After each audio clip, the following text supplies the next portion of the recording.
Welcome to Hope Blooms, a podcast from the Early Pregnancy Loss Association. At EPLA, we seek to support women and families suffering early pregnancy loss by providing resources, education, and community. It is our vision that no one suffers miscarriage alone. Welcome back to Hope Blooms. I am EPLA's Executive Director, Emily Carrington. And I'm our president, Maria Servold. Today we're going to be looking at a little bit about mothers' grief about the loss of a child through poetry. Yes. So this is one of my favorite poets, Anne Bradstreet.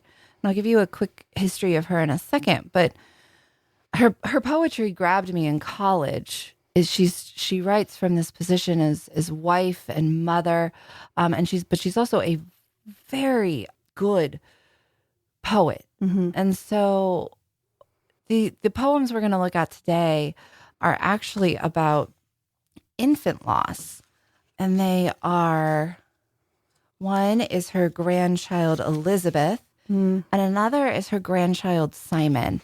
So both of these are grandchildren.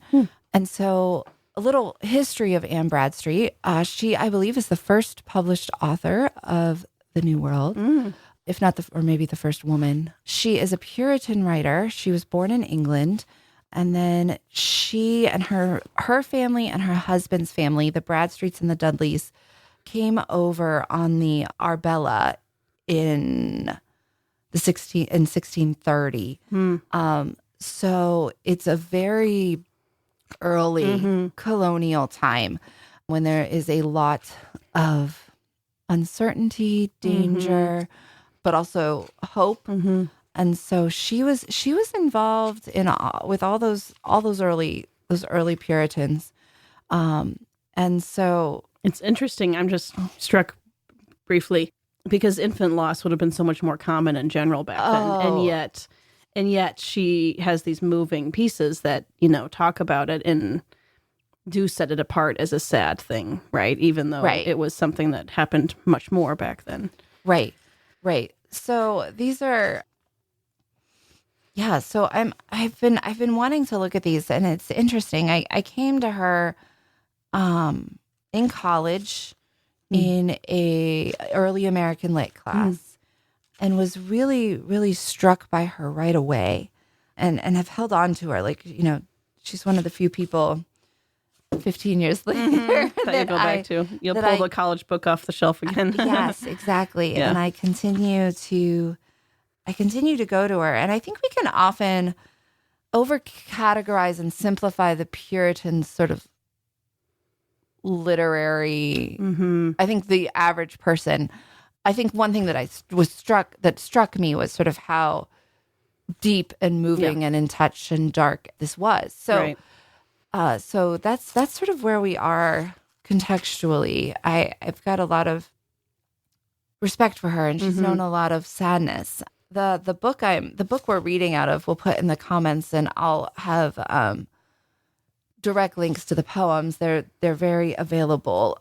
But the book I have is Anne Bradstreet: A Guided Tour of the Life and Thought of a Puritan Poet by Heidi L. Nichols, and she organizes her poetry thematically as opposed to chronologically. Which chronologically is an interesting read of her poetry as well. But I think the thematic look is a appropriate way to look at her. So we're looking in the section on suffering, and the first poem I want to talk about, and what's amazing is she never lost her own infants or young children, but suffered the deaths of grandchildren. And we have our episode on grandmother's grief, and these are not miscarriages. I'm not sure that they would identify or know or completely understand a pre-20-week loss, right? But these are really babies. Yes. So I'll get started here with the first one. I love titles in Puritan poetry. They're very long, so bear with me. In memory of my dear grandchild, Elizabeth Bradstreet, who deceased August 1665, being a year and a half old. Farewell, dear babe, my heart's too much content. Farewell, sweet babe, the pleasure of mine eye. Farewell, fair flower that for space was lent, then ta'en away into eternity. Blessed babe, why should I once bewail thy fate, or sigh thy days so soon were terminate? Sith thou art settled in an everlasting state. By nature trees do rot when they are grown, and plums and apples thoroughly ripe do fall, and corn and grass are in their season mown, and time brings down what is both strong and tall. But plants set new to be eradicate, and buds new blown have so short a date, is by his hand alone that guides nature's fate. So, I mean, so short and powerful. So short and powerful and so straightforward. Both of us studied literature in college, but neither one of us are a PhD in literature.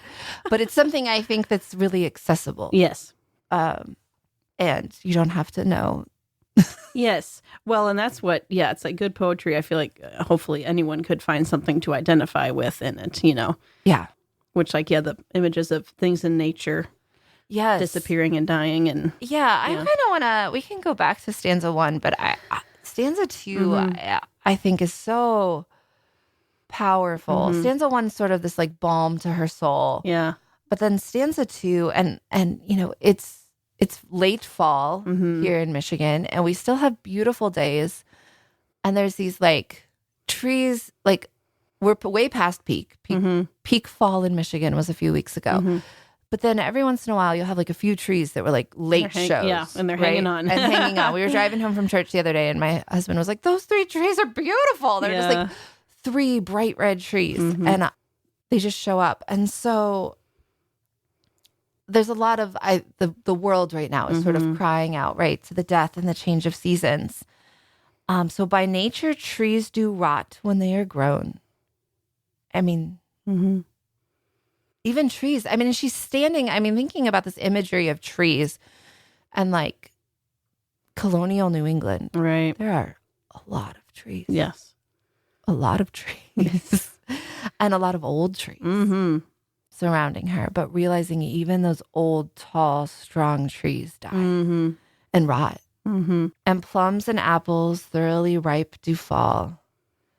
Yeah, it's like the things that even... It's this, sort of juxtaposition, or comparison that even things that reach their natural fullness still die. And it's just interesting that then that's the comparison. Like, you didn't reach, in a sense, the grandchild didn't reach her fullness, but then almost in a sense she did. I feel like is what she's saying. And so she gets there, and corn and grass are in their season mown, and time brings down what is both strong and tall. So it's this, and she's an older woman at this point. She's a grandmother.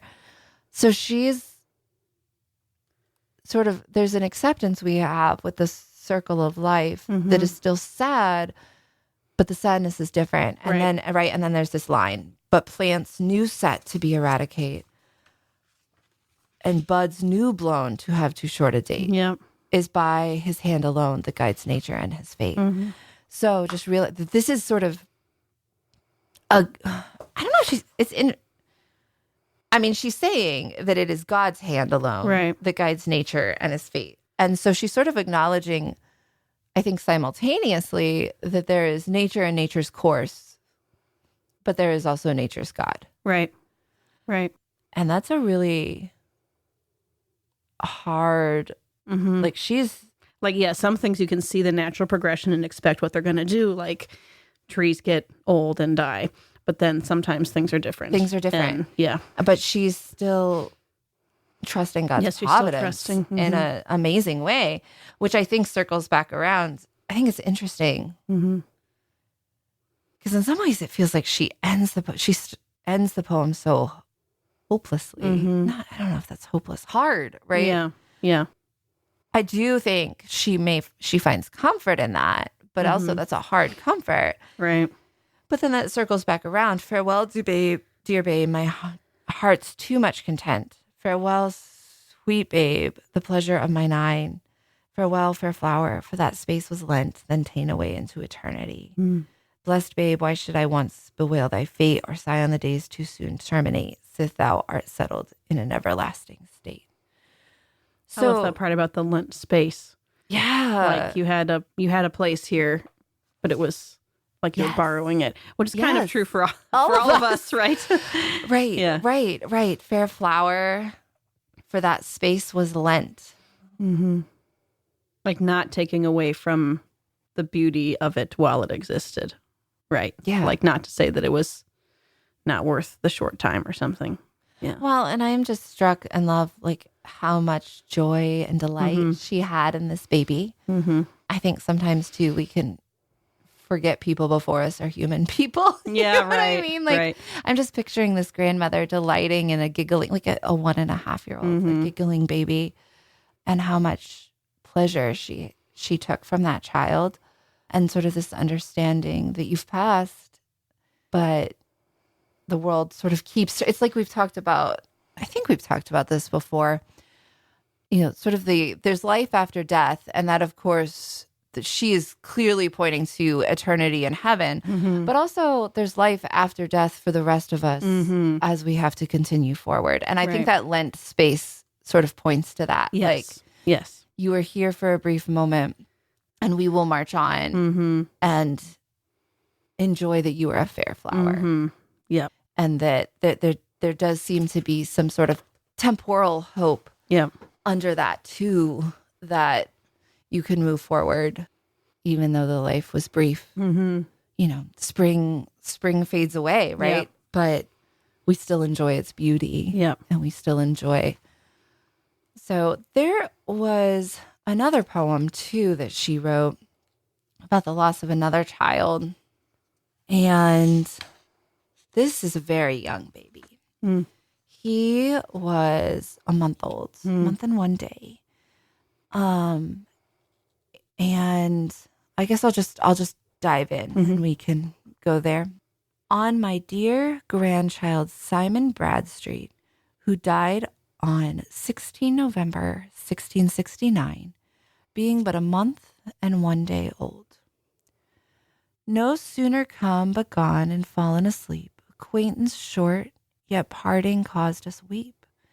3 flowers, 2 scarcely blown, and the last at the bud. Cropped by thy Almighty's hand, yet he is good. With dreadful awe before him let's be mute. Such was his will, but why? Let's not dispute. With humble hearts and mouths put in the dust, let's say he's merciful as well as just. He will return and make up all our losses and smile again after our bitter crosses.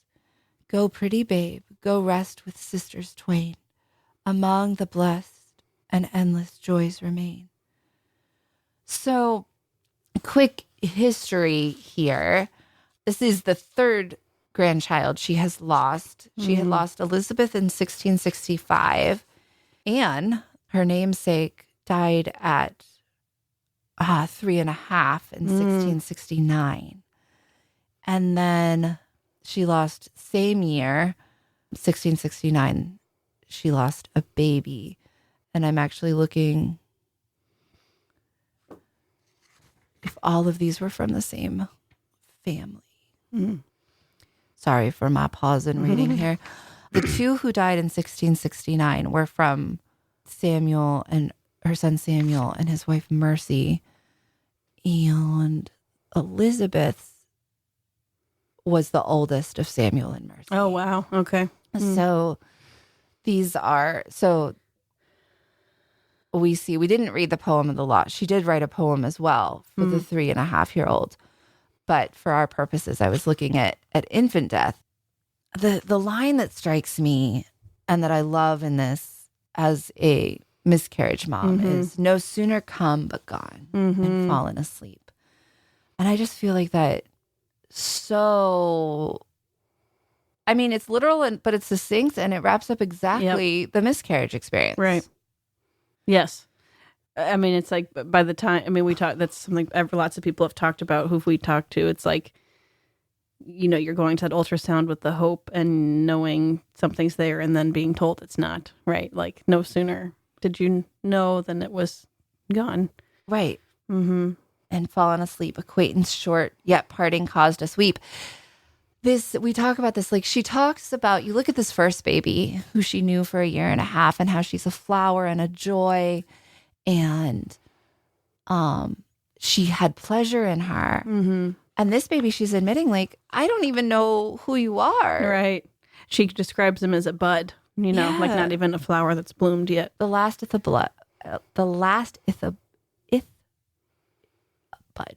Sorry, having trouble with my colonial English here this morning. It's like, there wasn't the chance to see the bloom yet. Right. Mm-hmm. And so, and I love, like, acquaintance short, yet parting caused us weep. Mm-hmm. And we've talked about this before, that in the mourning of a loved one you've spent a whole life with, you have a whole life to remember. And of course that causes you to weep. Mm-hmm. You're remembering that time has passed. You're remembering that you won't have those experiences with that loved one anymore. But she sees that even if we don't know you, we love you and we miss you and we weep. And she comes before her grief and her God in a very different posture. Mm-hmm. Mm-hmm. It's not nearly the same tone of victory. Yeah, I felt more of a sense of, shaking the fists at the sky in this one. Like, right. Why? Right. And yet still trusting. Right. But much more questioning. Yes. She holds this as any good Puritan does, right? Like she refuses to take God's name in vain, right. or refuses to even let her tongue slip at all. And if that's good or bad, we don't need to talk about today, but you see it come through. Let's be mute. Let's not dispute. With humble hearts and mouths put in dust, let's say he's merciful as well as just. I don't think she's declaring this in some sort of like, God is so good, but as in like, I will repeat it. I will repeat it because I don't believe it. Right now. Yeah. I can't know this, but I'm just going to like have the faith. I feel this anger, even if she isn't willing to say it. Right. And I think you have to allow for that. I don't want to I don't want to over assume or put myself on her but I think you have to allow there's real feelings here. Yeah. And that you see this progression. It's a much shorter poem. It's one stanza long. It's only 12 lines.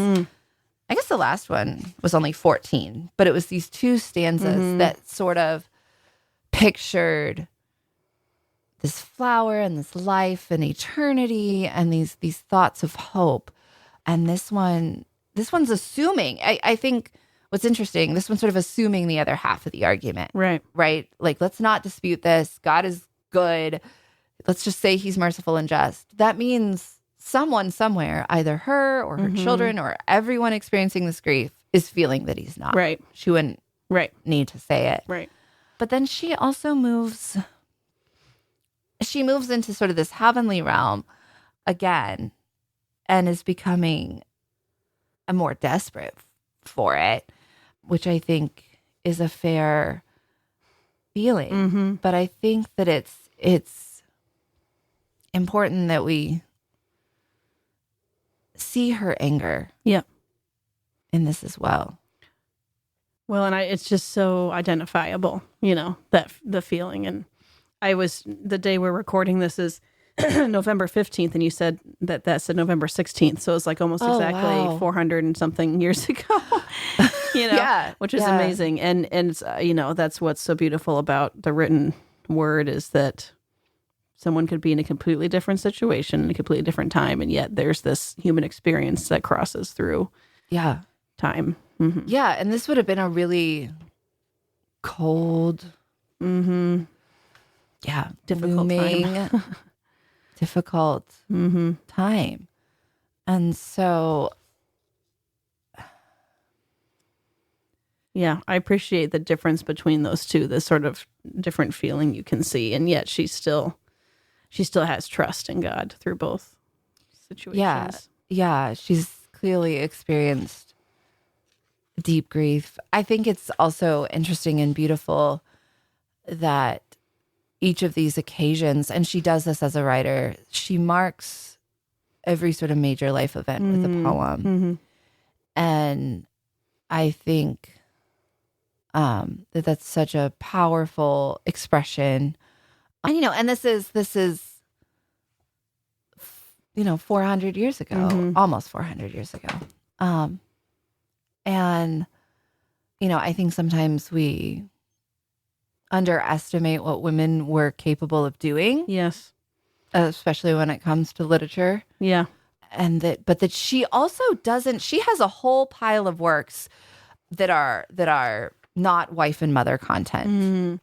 But they don't divorce her womanliness. But she's got some great and beautiful stuff. One I love, I'm not going to read this, but just sort of to place her work in context. In honor of that high and mighty princess, Queen Elizabeth of happy memory. So, and she has this really beautiful prose and long extended poem that is engaging with the political and history. And so there's this I think there's probably some feminine connection to the queen, but it is not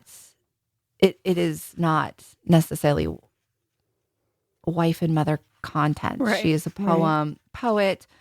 She's got another poem, a dialogue between old England and new concerning their present troubles. I think that was hers.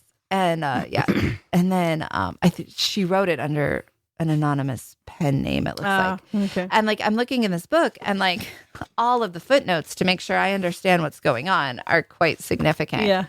But then you get to these personal life. So she's a poet. She's a poet, but that's also just sort of her full expression. But she's engaging on these political public levels.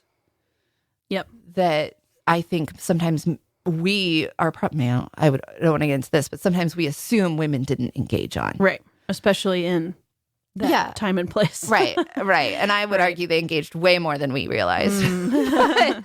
but so she's engaging on these public levels, but then this is also her private expression of grief is through poetry.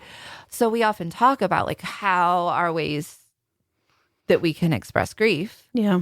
And mine was to start a nonprofit, which sort of makes sense, but in my head. But I love that she takes the time to put pen to paper and to write.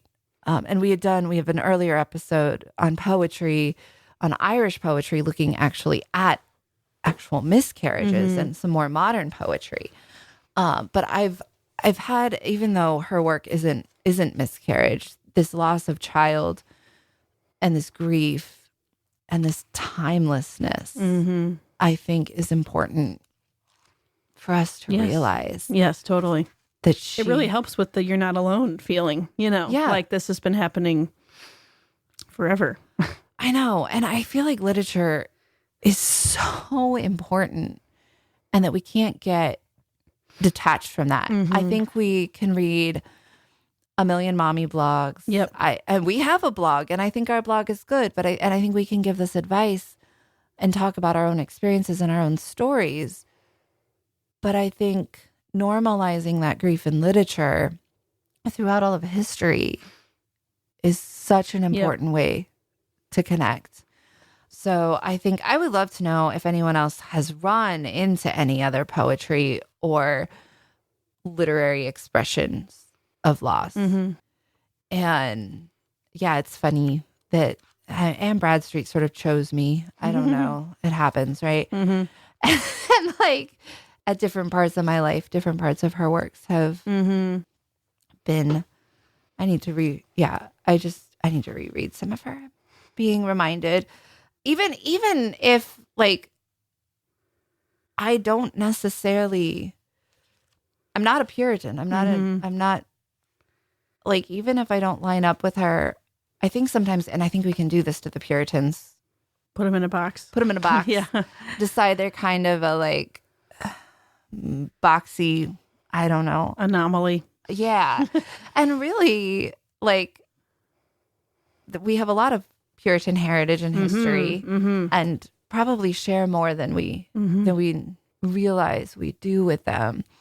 And so, as a Christian with English and American heritage, like I'm gonna learn what I can from Anne Bradstreet and see her where I think she shines, and just that power as wife and mother and matriarch, grandmother, right? That she cares so deeply for her children and her children's children. So I would love to hear if there's other of you out there that have run into some literature. Yes, let us know in the comments if there's anyone else or any other poems that. Yes, we would love to hear from them. I think it's such a good way to share. So, thank you for listening.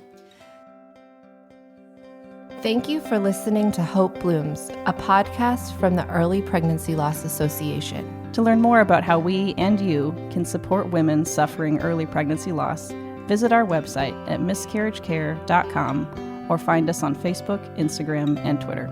Thank you for listening.